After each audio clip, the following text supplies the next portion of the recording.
英語聞き流しリスニング、英語テキストと MP3 音声ダウンロードは、ホームページからご利用いただけます。88thpp.com、88thpp.com。 Chapter 4 The Road Through the Forest. After a few hours the road began to be rough, and the walking grew so difficult that the scarecrow often stumbled over the yellow bricks, which were here very uneven. Sometimes, indeed, they were broken or missing altogether, leaving holes that Toto jumped across and Dorothy walked around. As for the scarecrow, having no brains, he walked straight ahead and so stepped into the holes and fell at full length on the hard bricks. It never hurt him, however, and Dorothy would pick him up and set him upon his feet again, while he joined her in laughing merrily at his own mishap. The farms were not nearly so well cared for here as they were farther back. There were fewer houses and fewer fruit trees, and the farther they went the more dismal and lonesome the country became. At noon they sat down by the roadside, near a little brook, and Dorothy opened her basket and got out some bread. She offered a piece to the scarecrow, but he refused.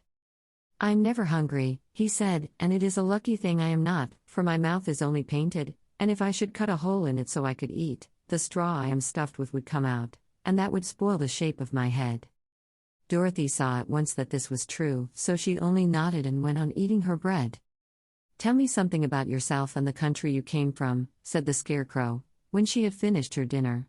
So she told him all about Kansas, and how great everything was there, and how the cyclone had carried her to this queer land of Oz. The scarecrow listened carefully, and said, "I cannot understand why you should wish to leave this beautiful country and go back to the dry, gray place you call Kansas." "That is because you have no brains," answered the girl. "No matter how dreary and gray our homes are, we people of flesh and blood would rather live there than in any other country, be it ever so beautiful.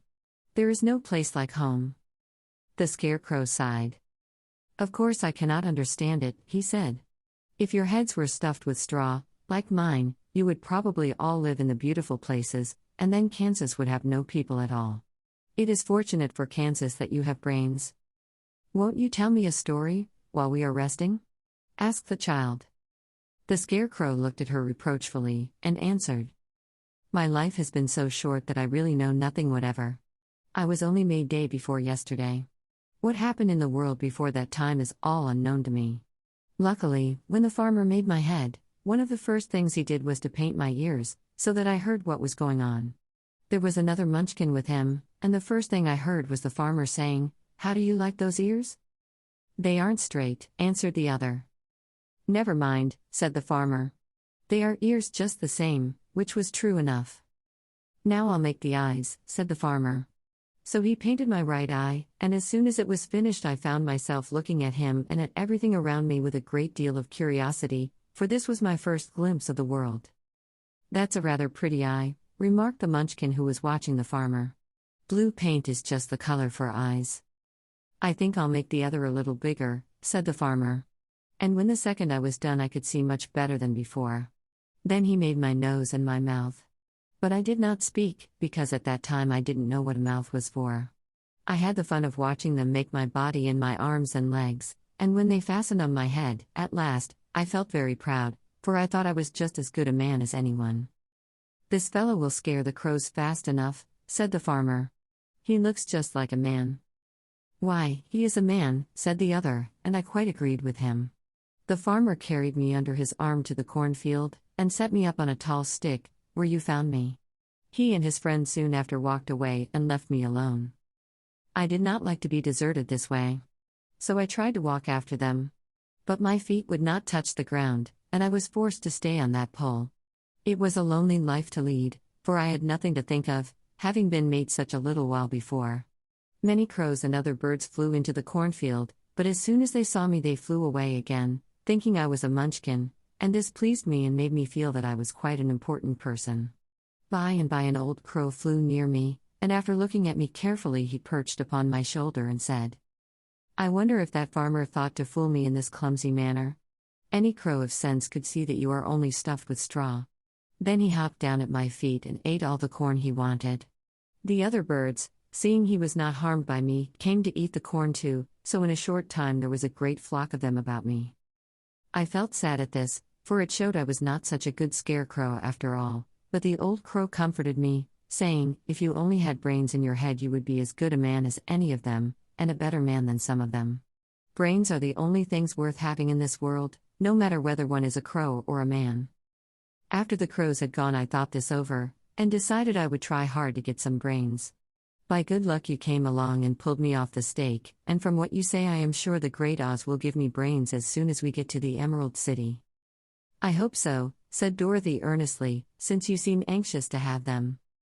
"Oh, yes, I am anxious," returned the Scarecrow. "It is such an uncomfortable feeling to know one is a fool."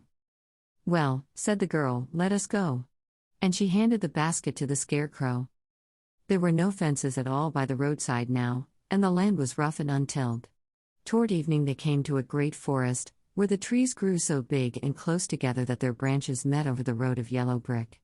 It was almost dark under the trees, for the branches shut out the daylight, but the travelers did not stop, and went on into the forest. "If this road goes in, it must come out," said the Scarecrow, "and as the Emerald City is at the other end of the road, we must go wherever it leads us."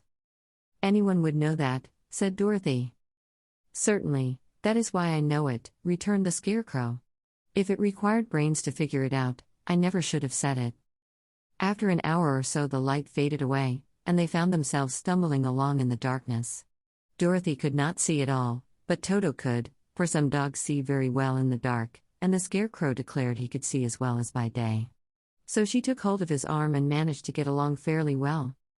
"If you see any house, or any place where we can pass the night," she said, "you must tell me, for it is very uncomfortable walking in the dark."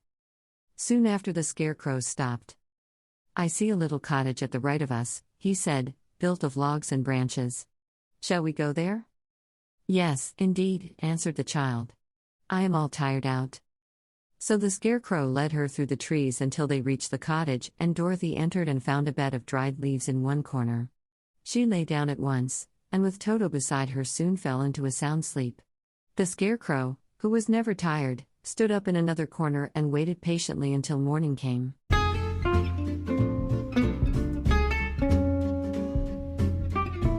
英語聞き流しリスニング、英語テキストと MP3 ダウンロード、その他の物語はホームページからお聞きいただけます。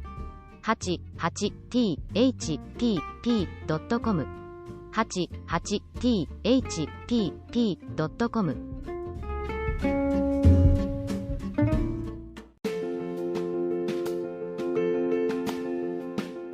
Audiobook, The Family in Kyoto, One Japanese Girl Got Freedom by Hitomi Woods on sale at online stores or apps. Apple Books, Google Play, Audible, 43 available distributors in total.